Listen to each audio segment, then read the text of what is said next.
आप लोग जो है साधु को बेचे नहीं थे अपनी बिटिया? नहीं, आप लोग नहीं दिए नहीं, थे? अपना बेटे 12 साल के बाद इसकी माँ को ये पैदा हुई है। फिर मैं एकदम जा रही थी, वो मेरे पीछे पीछे आ रहा था और फिर उसके बाद एक अखाड़े मेरे को ले जा कर के बंदूक दिखा के कह रहा है कि अगर किसी को कुछ बोली तो तुमको बंदूक से मार जाओगी। अच्छा, ऐसा साधु बोल रहा था? हाँ। तो तो आंसू के द्वारा मीडिया वाले भगवान बन के आए हैं हाँ। कि हमारी बच्ची के बचा ली हम। वो कोई गुरुजी नहीं थे बताओ? हाँ, वो कोई गुरुजी नहीं थे, आपके वो कोई गुरुजी नहीं थे, वो फर्जी बाबा थे। जोगी है वो अखाड़े वाला, उसको ताक रही थी, ऐसे ऐसे ताक रही थी। जब इसको मैं न्यूज में देखी तब बोले कि लगता है मेरी बेटी को कुछ कर दिया या मतलब मंत्र उंतर मार दिया या कुछ भी कर दिया है। बेटा क्या तुम्हें और भी किसी प्रकार का कोई दिक्कत किया, कोई जो है बैड टच या कुछ और ऐसा कुछ किया था? नहीं। हाँ। का जाने पता नहीं का कही देते उन सभी, बस आधा घंटा उन पकड़ान होती। फर्जी साधु के बेस में कुछ लोग श्री पंचदशनाम जूना अखाड़े को बदनाम करने की साजिश कर रहे हैं। अभी आपने देखा कि किस तरीके से एक बच्ची को एक फर्जी साधु अपहरण करता है, कुछ देर बैठाता है, उसके बाद क्या कुछ खबर चली थी उसको आपने देखा कि किस तरीके से पुलिस के चंगुल में यही वो बच्ची थी जिसे उस फर्जी साधु ने, उस ढोंगी साधु ने इस बच्ची को बैठा लेता है। मेला में ये बच्ची जाती है, गायब हो जाती है। अभी उनके घर परिवार के बीच में है, घर परिवार के सदस्य हैं और जानेंगे क्या कुछ वो घटना थी जिसके कारण बच्ची गायब हो जाती है। बहरहाल अब आपको ये भी अपडेट दे दें कि बच्ची अपने घर पर आ चुकी है, बच्ची सकुशल अपने घर पर आ चुकी है। उस फर्जी साधु ने बच्ची को डराया था, धमकाया था कि यदि तुम सच बताओगी तो तुम्हें हम मार देंगे, तुम्हें क्या कुछ कर देंगे। बच्ची से ही जानेंगे। क्या नाम है बेटा? वंशिका मौर्य। वंशिका मौर्य। आप ही मेले में गायब हो गई थी? हाँ। तो वो कैसे मुलाकात हो गई साधु से आपकी? भैया मेरे आगे निकल गए थे, मैं वहीं पीछे रह गई तो एक दुकान पर मेरे को अच्छा पत्थर लगा तो मैं लेने सोची, लेकिन मेरे पास पैसा नहीं था। तो साधु ही बगल में था, कह रहा है लेना है तो ले लो। मैंने कहा नहीं नहीं लूँगी, 50 रुपये दे रहा था, मैंने नहीं लिया। फिर दाना भूजा दे रहा था, नहीं ली। फिर उसने ज़बरदस्ती दिया तो ली। फिर मैं एकदम जा रही थी, वो मेरे पीछे पीछे आ रहा था और फिर उसके बाद एक अखाड़े मेरे को ले जा कर के बंदूक दिखा के कह रहा है कि अगर किसी को कुछ बोली तो तुमको बंदूक से मार देंगे, जाओगी। अच्छा, ऐसा साधु बोल रहा था? हाँ। तो यानी कि आप मेले में गायब हो जाती हैं। मेले में किसके साथ गई थी बेटा? अपने चाचा के साथ। चाचा के साथ। चाचा के साथ आप मेले में गई थी और मेले में से गायब हो जाती हैं और जब गायब होती हैं तो आपको कुछ समझ में नहीं आता तो आपको कोई पत्थर दिखाई देता है, तो वो जो मेला वाला में बिकता है पत्थर, वही पत्थर आप खरीदना चाहती हैं। तो 50 रुपये उसकी कीमत थी? नहीं, 100 रुपये थी, लेकिन मेरा पैसा नहीं था, लेकिन वो 50 रुपये दे रहा था। अच्छा, वो आपको साधु 50 रुपये दे रहा था और उसके बाद बहला फुसला के ले आता है, कहता है कि भूजा खा लो और तमाम सारी चीजें। हाँ। तो आप रो भी रही थी उसमें जो है उस घटना में, तो आपके पास बेटा पुलिस वगैरह को नहीं सूचना किया आप? नहीं समझ में आ वहीं बगल में मीडिया वाले बैठ कर के खाना खा रहे थे। मैं जब रोने लगी तो मीडिया वाले आ गए। हाँ। कह रहे क्या बात है, क्यों रो रही हो? मेरे को बोलने ही नहीं दे रहा है, अपने बोले पड़ा है। अपने बोले पड़ा था। तो क्या बोला था? बंदूक की नोक पे आपको क्या बंदूक दिखाया और क्या बोला आपको? कहा कि अगर किसी को कुछ बोली तो तुमको मार देंगे, बंदूक से मर जाओगी। अच्छा, ऐसा बोला था और यही कारण था इसके लिए आप झूठ जो भी आपसे कहला रहा था आप कह रही थी? हाँ। आप कितने देर पहले गायब हुई थी अपने घर परिवार से? चाचा से कितने देर पहले बिछड़ी थी मेले में आप? उसी दिन में बिछड़ी थी, सेम डेट में? 3 घंटे के करीब आप बिछड़ी थी और 3 घंटे में ले जाके आपको जो है इस तरीके से डराता है, धमकाता है। और उसके बाद आगे क्या होता है? उसके बाद जब पत्रकार लोग आपका बयान लेते हैं उसके बाद आगे क्या कुछ होता है? तब वो मेरे को लेकर जाए, पत्रकार को, एक साधु था, उन लोगों को मारने लगा। अच्छा, तो पत्रकार की पिटाई हुई इसमें? हाँ। पत्रकार को मारा गया? फिर उसके बाद वो मेरे को ले जाने अच्छा, लगा। साधु और पत्रकार में कुछ झड़प हुआ था क्या? लास्ट में वीडियो कट होता है, उसके बाद आगे वहाँ शायद कुछ झड़प होती है। मेरी बातचीत हुई थी, उन लोग भी कह रहे थे ऐसा।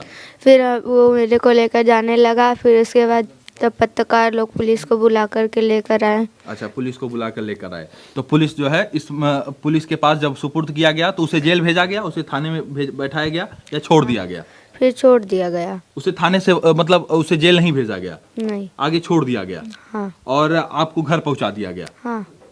और चलिए, तो खैर जांच का प्रकरण है, आगे पुलिस प्रशासन क्या कुछ कहती है उस पर तो आगे पक्ष लेंगे। आपका परिचय भैया? मैं पवन कुमार मौर्य, ये वंशिका के चाचा, मेरे साथ में ही बच्ची गई थी। अच्छा, आपके साथ बच्ची गई जी थी। मेरे तो यानी कि चाचा और भतीजी दोनों जो है साथ में जाते हैं। आप लोग कहाँ गए थे? कुंभ ही गए थे। बेसिकली हम लोग दवा लेने के लिए गए थे। तो बच्ची थी, इसको घूमने का थोड़ा शौक था कि अब मेले तक आए ही हैं तो थोड़ा देखते हुए चलते हैं। तो इसको लेकर के हम जा रहे थे। ये थोड़ा भीड़ में आगे पीछे हो गई। तो वहीं पे जो है मैं इसको ढूंढ ही रहा था, अलाउंस करवा ही रहा था कि कहाँ से मिलेगी। मैं तमाम जगह ढूंढ रहा था और इसी बीच प्रक्रिया में ये सारी चीज़ें होती हैं। और एक ही 2 घंटे 3 घंटे के बीच में ही मुझे ये सूचना मिलती है कि यहाँ पे बच्ची है, सुरक्षित है। और हम यह नहीं समझ रहे थे कि मीडिया में भी इस तरीके की बातें हुई हैं या मीडिया के द्वारा बच्ची मिली है। जिस मीडिया द्वारा मिली गई है या जो भी पुलिसकर्मी थे, मैं उनका धन्यवाद करता हूं कि इतने बड़े महाकुंभ में वह बच्ची जो है सुरक्षित हमें मिल गई है और वो अपने घर परिवार के साथ है। मैं इसमें मीडिया का तहे दिल से जो भी पुलिसकर्मी वहाँ पे सहायता दे रहे हैं, सेवा कर रहे हैं, उनका भी शुक्रिया अदा करता हूँ। और बच्ची हमारी सुरक्षित है, हमारे घर परिवार के साथ है, उसके साथ किसी भी तरीके मान हानि नहीं हुई है। लेकिन इस तरीके की जो भी घटनाएं हो रही हैं या आगे और किसी बच्ची या परिवार के साथ हो सकता है, ऐसे जो भी लोग महाकुंभ में नहाने के लिए आ रहे हैं, अपने परिवार अपने बच्चों का अच्छी तरीके से ध्यान रखें या साथ में लेके रहें, या तो छोटे बच्चों को लेकर के न आएं। सही बात है, सजग होने की जरूरत है, क्योंकि यदि सजग नहीं होंगे तो इस तरीके से धोखाधड़ी में बच्ची जो है कहीं ना कहीं फंस जाती, गुमराह कर दिया गया था। आप सोचिए कि बंदूक सटाकर वो फर्जी बाबा, ढोंगी बाबा ये कहता है कि यदि तुम कुछ बोलोगी तुम्हें गोली मार देंगे। और इसके कारण बच्ची रो रो के वो तमाम सारी चीजें कह रही थी कि मैं पिछले 7 दिन से हूं, पिछले 14 दिन से हूं, आश्रम में मुझे बाबा लेकर आए हैं। और फर्जी बाबा ये भी कह रहा था कि मैं जूना अखाड़ा सा हूं, फर्जी बाबा है। इसके ऊपर लोग ये भी कह रहे हैं कि इसके पहले और भी इस तरीके के मामले जो है चिन्हित किए गए हैं, इसके पहले और भी इस प्रकार का कांड वो फर्जी ढोंगी बाबा कर रहा था, ये भी लोग बता रहे हैं। बहरहाल उसके बाद कैसे कांटेक्ट होता है? पुलिस का फोन आता है? पुलिस का जो है फोन हमारे यहाँ से। अच्छा, आप कोई खोया पाए केंद्र में दर्ज कराए थे? मैं वहाँ जा रहा था ढूंढने के लिए, तब उसके पहले ही मतलब पहले तो मुझे लगा आसपास में ही बच्ची है, तो मैं वहाँ आसपास काफ़ी समय तक ढूंढा, परेशान होकर घर पे भी फ़ोन किया कि ऐसी सी बात हो गई है। अच्छा। तो घर से भी 1-2 बच्चे जो है आए और घर के लड़के थे वहाँ भी परीक्षा दे रहे थे, 1-2 मित्र भी हैं वहाँ पे, तो वो भी सभी आ गए थे, ढूंढ ही रहे थे। तो उन्होंने मुझे बताया कि खोया पाया केंद्र पे आप चले जाइए। मैं वहाँ तक जा ही रहा था, इतने के बीच में ये सूचना हमारे थाना द्वारा घर पे फ़ोन आ जाता है कि हाँ बच्ची आपकी यहाँ पे सुरक्षित है, इस जगह पे आवाज थाना अखाड़ा में। तो मैं वहाँ पे जाता हूँ और जो भी पुलिसकर्मी सहायता कर्मी थे उन्होंने सारी प्रक्रियाएं जो है करवा के बच्ची को सुरक्षित हमें दे दिया। तो सारी प्रक्रिया हो गई। और किस क्लास में पढ़ती हो बेटा? 6 में। चलिए, बिटिया कक्षा 6 की छात्रा थी और जिसके कारण सब कुछ बता पा रही थी, अपने गांव का नाम बता ले रही थी। और आपके यदि छोटे बच्चे हैं तो ये भी आपको एक ध्यान देने की बात है कि आपको अपने बच्चों को नाम, पिता का नाम और पता और गांव के प्रधान का नाम और इत्यादि, तहसील, थाना कम से कम जरूर बताना चाहिए। यदि बच्चों को ये तमाम जानकारी रहेगी तो भगवान न करें ऐसी घटना यदि किसी के साथ होगी तो कम से कम ये बच्चे, जो छोटे बच्चे हैं, ये कम से कम अपने गाँव, घर, पता का नाम, थाने का नाम बता पाएंगे। हालांकि बच्ची थाने का नाम और तहसील का नाम नहीं बता पा रही थी, लेकिन अपने स्कूल का नाम बता रही थी, गांव के प्रधान का नाम बता रही थी, गांव का नाम बता रही थी, अपने पिता का नाम बता रही थी और जिला बता रही थी। भदोही, उत्तर प्रदेश की भदोही की घटना है। और आप कौन है माता जी? हम इनकी बड़ी माँ है। बड़ी माँ है। तो सूचना घर में आई कि जो है बच्ची सूचना ऐसे आई कि साहब इन दवा लेने गए थे, तो दवा लेकर जब इन ढूंढ लिए, परेशान हो गए, तब उसके बाद यहाँ घर पे फ़ोन किए हमारे मोबाइल पे कि बन्नू मिल नहीं रही है और किसी और को घर से भेज दो ढूंढने के लिए। तो यहाँ से हमारा छोटा बच्चा गया और 1-2 उसका साथी गया। तो ढूंढे उठे, उसके बाद 2-3 घंटे के बाद पता चला कि मिली हैं, लेकिन वो जो जोगी है उसके साथ है। तो हम तो सुबह जब न्यूज़ देखे तो उसके बाद हम कहा चलो मिल गए। हम लोग मतलब खाना वाना नहीं खाए थे, नहाए नहीं थे, बस ये सोच रहे थे कि मेरी बच्ची किस हाल में होगी, कैसे होगी और किसके हाथ लगेगी, कहाँ जाएगी। बस यही सोचकर हम दिन भर, मेरे ससुर एकदम विकलांग, वो भी नहीं खाए, परिवार वाले एकदम परेशान हो गए, इसकी माँ भी परेशान है। तब उसके बाद ये लोग फ़ोन किए कि हाँ मिल गई हैं, तो थोड़ा जीव में संतुष्टि हुई कि हाँ मिली है। थाना से फ़ोन आया, सो फ़ोन किया, इनके पापा से बतिया, बड़े पापा से बात किए, इनके पापा प्रदेश है, तो बात किए तो कहें कि बच्ची मिल गए, तो हम लोग को थोड़ा महसूस हुई, फोन किए कब लेकर आ गए, 7 बजे घर आ गए थे लेकर। 7 बजे घर, उसी डेट में जिस दिन में बच्ची जो है खोई, उसी डेट में आ गई थी। आप माता जी हैं, उसी सेम डेट की घटना है, जिस दिन गायब हुई बच्ची उसी दिन जो है, यानी कि आप लोग जो है साधु को बेचे नहीं थे अपनी बिटिया? नहीं, आप लोग नहीं दिए थे? नहीं, अपना बेटे 12 साल के बाद इसकी माँ को ये पैदा हुई है। सही बात अच्छा बताओ, कितनों माँ है अपने बच्ची को बेचेंगे, कितनों 2-4 लड़की हो, लेकिन अपनी बच्ची को कोई नहीं बेचेगा। ऐसा कोई कोट करेजा होगा जो अपनी बच्ची को दे देगा? बात है। कहते हैं पूत कपूत हो सकते हैं, लेकिन माता कभी कुमाता नहीं हो सकती। और कोई भी माँ अपने बेटिया को, अपने बच्चे को किसी साधु के हवाले नहीं करेगी कि तुम साधु लेकर चला जाए, माँ साथ में नहीं है। इसके पहले आपने जरूर देखा था कि जूना अखाड़ा में एक बच्ची थी, लेकिन उसके पूरे परिवार साथ में थे और माता पिता उसके प्रेजेंट थे, लेकिन इस बच्ची के साथ माता पिता प्रेजेंट नहीं थे। और वो साधु ये बार बार कह रहा था कि मेरे साथ ये बच्ची आई है, मेरे साथ, मैं इसको लेकर आया हूं, अपने आश्रम में रखा हूं, और तमाम इत्यादि नाना प्रकार की बातें वो कर रहा था। बच्ची बोल नहीं पा रही थी ना, उसने इसको इतना धमका दिया कि बच्ची हदस में नहीं बोल पाई।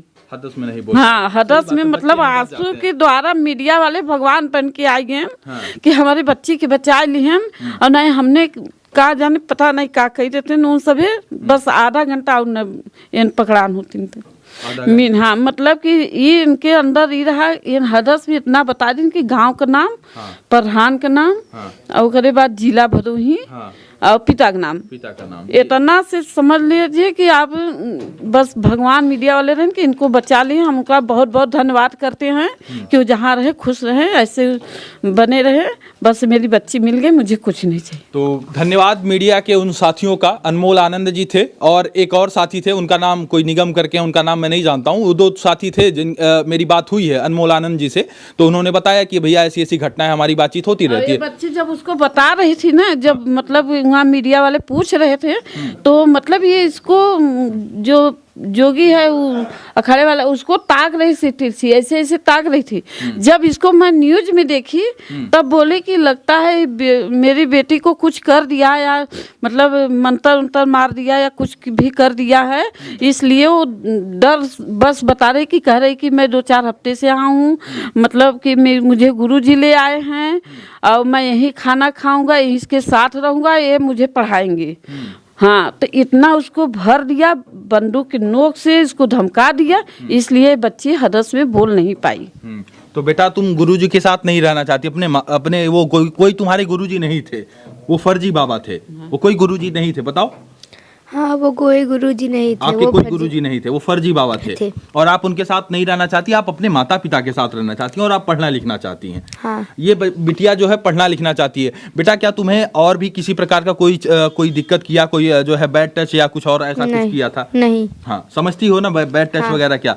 यदि इस तरीके का कोई भी हो, तो अपने फ्रेंड सर्कल में भी ये चीजें सर्कुलेट करना कि यदि किसी प्रकार का कोई इस तरीके से डराता है, धमकाता है, तो पुलिस के पास फोन करें। पुलिस का क्या कुछ नंबर है वो तो जानती होगी, 112 है, पुलिस के पास कॉल कर सकती हो। ठीक है बेटा, ये तमाम सारी चीजें अपने सहेली फ्रेंड वगैरह को भी बताना कि कम से कम अपने गांव का नाम, जिला का नाम, तहसील का नाम, ये सारी चीजें इत्यादि इत्यादि चीजें याद कर लें। ठीक है, कभी भी पैनिक नहीं होना है। बहरहाल बच्ची जो है पूरी तरीके से आज परिवार के बीच में है, घर परिवार के बीच में है, और कहीं ना कहीं घर परिवार वाले चिंतित थे इन तमाम चीज़ों को लेकर कि किस तरीके से एक बच्ची जिसके घर से गायब हो जाती है, समझिए उसके घर में क्या कुछ हालत रही होगी। घर परिवार में रोना पिटना भी मच जाता है। और ये लोगों ने जो है परिचय दिया कि 2-3 घंटे में मिल गया। तो माता जी, उत्तर प्रदेश पुलिस को क्या कुछ कहेंगी आप? उनको भी धन्यवाद करते हैं कि मेरी बेटी को बचा लिए, उनका भी बहुत बहुत धन्यवाद है। बस यही कहना चाहती हूँ। तस्वीरों के माध्यम से देख सकते हैं कि बच्ची अभी अपने घर पर है, उसी घर पे है। माँ बाप के जो है पिता इनके बाहर हैं, लेकिन माता और बड़े चाचा और जो है बड़ी मम्मी और तमाम लोग परिवार के ही हैं, उनके घर पे ही मौजूद हैं। इस बात से जो है वीडियो से पुष्टि हो जाती है। तो तमाम सारी, लास्ट में आप क्या कुछ कहेंगे भैया? लास्ट में मैं यही कहना चाहूँगा कि वहाँ जितने भी माता पिता अपने बच्चों को लेकर के जा रहे हैं, वो थोड़ा सजग रहें, ताकि हमारे बच्ची की तरह जो है और लोगों के साथ में ये समस्याएं ना हो। सही बात है, सतर्कता और सजगता जरूरी है, नहीं तो इस प्रकार के फर्जी और ढोंगी बाबा जगह जगह मेले में आपको मिलेंगे जो श्री पंचदशनाम जूना अखाड़े को बदनाम करने की साजिश भी कर रहे हैं। और कहीं ना कहीं इस तरीके से वो निगाह में रहते हैं, ताक में रहते हैं कि कहीं कोई बच्ची मिले, कहीं कोई अबोध बालक मिल जाए, उसे फुसला लिया जाए, उसे फुसला कर ले जाया जाए। और तमाम घटनाएं आप जानते हैं कि क्या करते हैं, बेच देते हैं, किडनी उडनी पता नहीं क्या सारी घटनाएं इत्यादि इत्यादि होती हैं। बहरहाल जो है जागरूकता बहुत जरूरी है, और यदि आप अपने बच्चों को मेले में लेकर आ रहे हैं, मेले में लेकर जा रहे हैं, तो पूरी सतर्कता रखें, पूरी जो है सजगता रखें, नहीं तो इस प्रकार की घटना घटित होती रहेगी। अंत में पत्रकार साथियों और पुलिस, उत्तर प्रदेश पुलिस के उन जवानों का अभिवादन, धन्यवाद कि जो है उन्होंने तत्परता दिखाई और बच्ची आज सकुशल अपने घर पे है। बहरहाल इस पूरी घटना पर आपकी क्या कुछ प्रतिक्रिया है, कमेंट बॉक्स पर अपनी राय जरूर लिखिए।